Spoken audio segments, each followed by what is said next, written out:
Em um jogo de xadrez ao ar livre, no qual as peças ocupam o centro de quadrados com 5 centímetros de lado, um cavalo é movido da seguinte forma. Primeiro, 2 quadrados para frente e 1 quadrado para a direita. Segundo, 2 quadrados para a esquerda e 1 quadrado para a frente. Terceiro, 2 quadrados para a frente e 1 quadrado para a esquerda. Determine a. O módulo. B. O ângulo em relação ao sentido para frente ao deslocamento total do cavalo após a série de 3 movimentos. Nesse exercício foi dado que um cavalo começa aqui e se move em um tabuleiro de xadrez. Primeiro para a posição 1, depois para a posição 2 e depois para a posição 3. Então, na letra A, pede o módulo que ele andou da posição inicial até a posição final. Para fazer o módulo, a gente vai precisar fazer um triângulo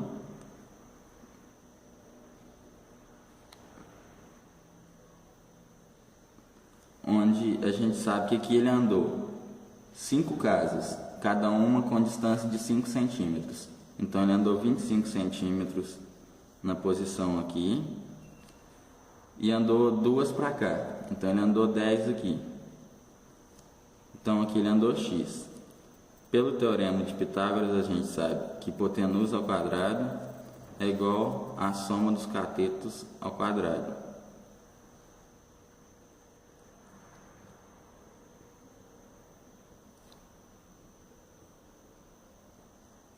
Fazendo a conta, x vai ser igual a raiz de 725, que vai ser igual a 26,92 centímetros. Então esse é o módulo que ele andou. Aí na letra B, pede o ângulo da distância total que ele andou. Para calcular isso, a gente vai fazer aqui o triângulo de novo.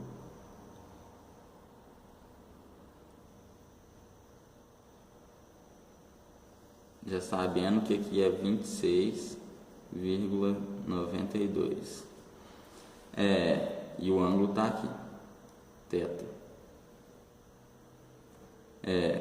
Agora a gente sabe que cosseno de θ é igual a cateto adjacente, que é igual a 25, sobre a hipotenusa, que é igual a 26,92. Então, cosseno de θ é igual, fazendo a divisão vai dar 0,9280. Então, θ vai ser igual a 21,78 graus.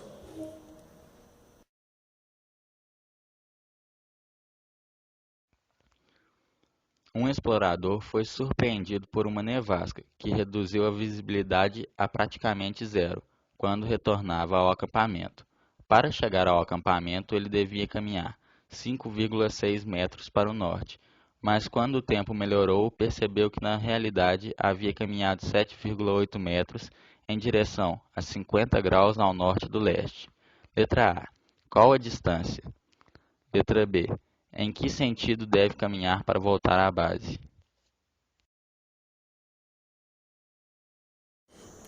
Nesse exercício, fala que um explorador estava aqui no ponto da origem e tinha que andar 5,6 metros para o norte, para poder chegar no acampamento.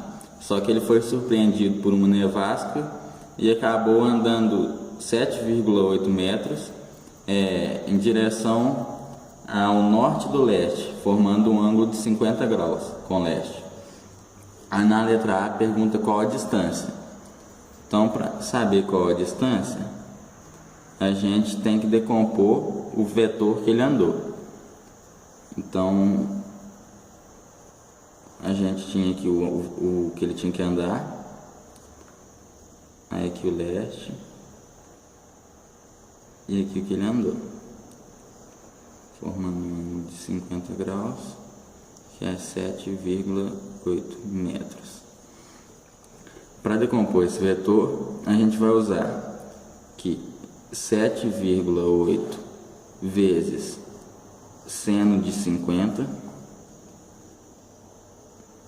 seno de 50 graus, vai nos dar a direção que ele andou para o norte.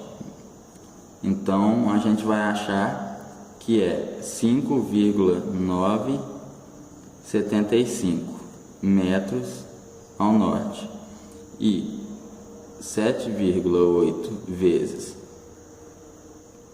cosseno de 50 graus vai nos dar a direção que ele andou para o leste, que vai ser igual a 5,013 metros. Então, ele andou 5,975 metros para o norte e 5,013 metros para o leste. Como ele não tinha que andar nada para o leste, todos esses 5,013 metros que ele andou, ele vai ter que andar de novo, de volta. E ele tinha que andar 5,6 para o norte. Então, vai ser 5,975. Esquece aqui. Então, 5,975 menos 5,6 metros, que é o que ele andou menos que ele tinha que andar. Então a gente vai ter que é 0,375 metros, é o que ele vai ter que voltar. Então ele vai ter que andar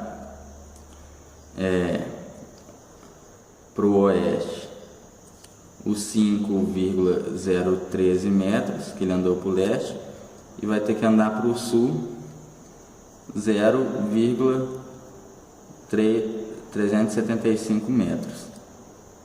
Então ele vai ter que andar esse outro vetor aqui para voltar para o acampamento. Agora a gente vai descobrir esse ângulo essa distância fazendo pelo teorema de Pitágoras. Então, hipotenusa ao quadrado é igual à soma dos catetos ao quadrado. 0,375 metros ao quadrado. Então, x ao quadrado vai ser igual a 25,13 mais 0,14. X vai ser igual a raiz de 25,27. X vai ser igual a aproximadamente 5,027 metros.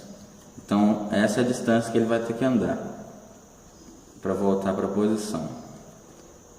5,027 metros. Na letra B, pergunta em qual sentido que ele vai ter que andar para voltar para a base. Para voltar, ele vai ter que andar esse vetor aqui. Tem um vetor que está indo para o sul e tem um outro que está indo para o oeste. Então a junção desses dois é o que ele vai ter que andar. Ele vai ter que andar para sudoeste.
dois estudantes tentam romper uma corda.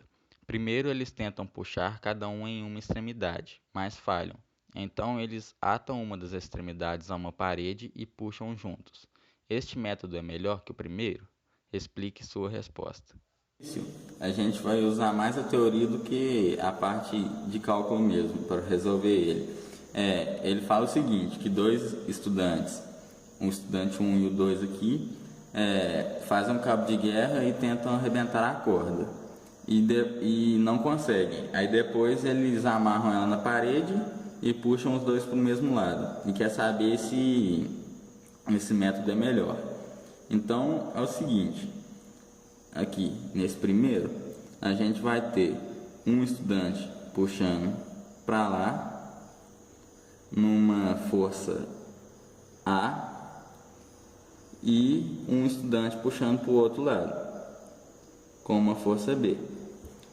Aí, para a corda arrebentar, a gente vai ter a soma dos dois, que vai ser A mais B.